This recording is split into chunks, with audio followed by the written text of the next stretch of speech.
हाँ देखिए, माँ सरस्वती के चरणों में नमन करता हूँ। आइए कक्षा 11 के गणित क्लास में आप सभी शिक्षार्थियों का स्वागत है।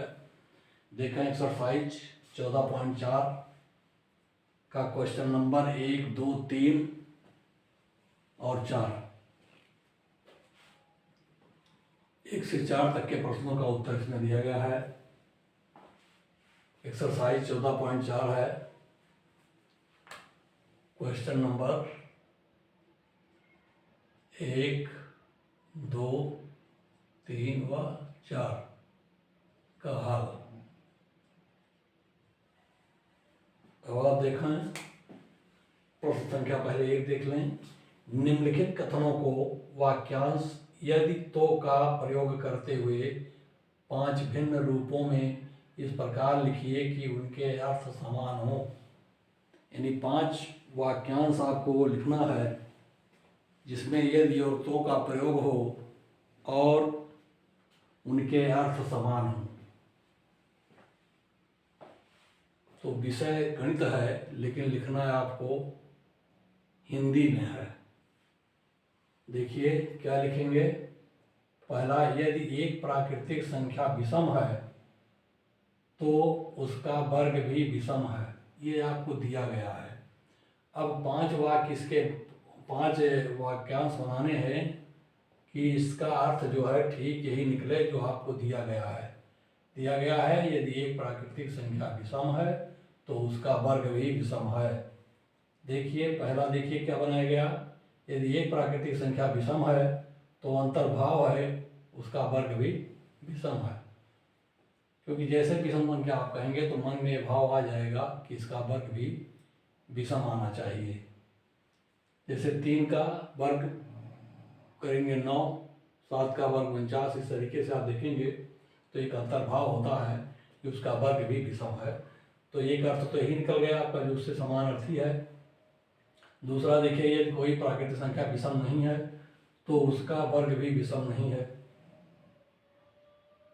तो देख लीजिए यह भी एक आपका समानार्थी शब्द हो गया, अर्थ वो हो गया वाक्य। तीसरा देखिए, यदि प्राकृतिक संख्या का वर्ग विषम नहीं है तो वह प्राकृतिक संख्या विषम नहीं होगी।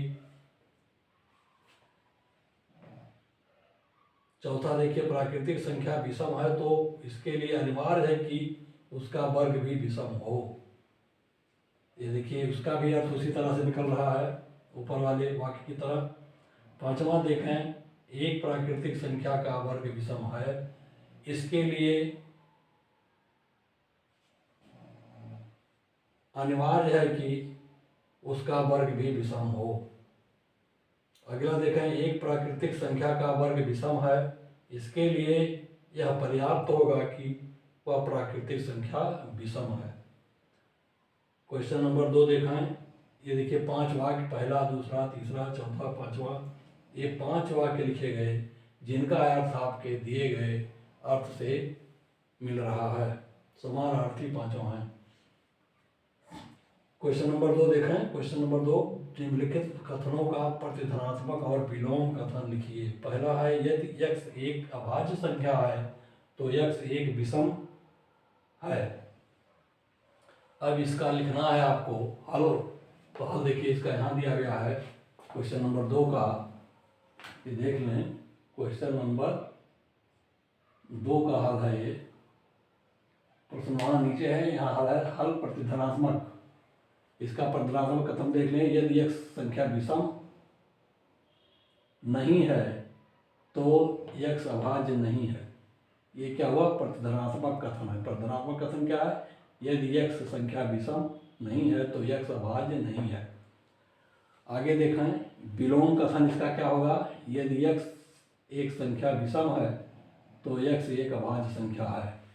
देखिए उल्टा लिखा जाता है। विलोम में पीछे का कथन पहले लिखा जाता है, पहले का कथन बाद में लिखा जाता है। दूसरा देखें, यदि 2 रेखाएं समानांतर हैं तो वे एक दूसरे को एक समतल में नहीं काटती। पर धनात्मक होगा, ये 2 रेखाएं एक दूसरे को समतल में काटती हैं तो रेखाएं समानांतर नहीं हैं। नहीं काटती, नहीं हटाया गया, इसको पहले लिखा गया।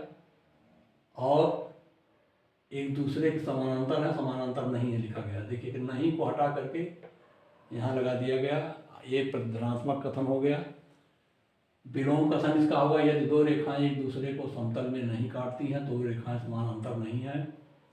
तीसरा देखें, यदि किसी वस्तु के ठंडे होने का तात्पर्य अंतर्भाव है कि उसका ताप कम है, पर धनात्मक लिखेंगे। तो यदि वस्तु का ताप कम नहीं है तो उस वस्तु के ठंडे होने का तात्पर्य भी नहीं है, ये आपका धनात्मक हो गया। विलोम कथन इसका होगा यदि किसी वस्तु का ताप कम है तो वह वस्तु ठंडी है। अगला देखें चौथा, आप ज्यामिति विषय को आत्मसात नहीं कर सकते यदि आपको यह ज्ञान नहीं है कि निगनात्मक विवेचना किस प्रकार किया जाता है।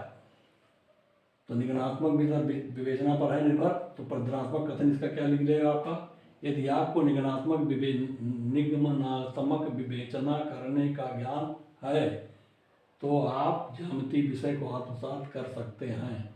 नहीं शब्द देखिए हटा दिया गया इसमें से, दोनों जगह से। देखिए नहीं यहाँ था, दोनों को हटाया गया, ये आपका प्रधनात्मक बन गया। पीछे कथन पहले कर दिया गया, पहले कथन पीछे किया गया, और ये बन गया आपका प्रतिधनात्मक। अब आता है विलोम कथन, यदि आपको यह ज्ञान नहीं है कि निगमनात्मक विवेचना किस प्रकार किया जाता है तो आप ज्यामिति विषय को आत्मसात नहीं कर सकते। पांचवा आ गया, यदि x एक, देखिए x एक सम संख्या है तो तात्पर्य अंतर्भाव है कि x संख्या 4 से विभाजित है या संख्या 4 का भाग देने पर पूर्णांक है। 4 का भाग दिया जाए तो पूर्णांक का अर्थात x जो है 4 से विभाजित है। तब क्या करें, प्रधानात्मक धनात्मक कथन के लिए यदि x संख्या 4 से भाज्य नहीं है तो x सम नहीं है, ये प्रधानात्मक हो गया। विलोम इसका होगा यदि x संख्या 4 से भाज्य है तो x सम संख्या है। अब आता है आपका क्वेश्चन नंबर 3, यदि तो रूप में कथनों को लिखिए।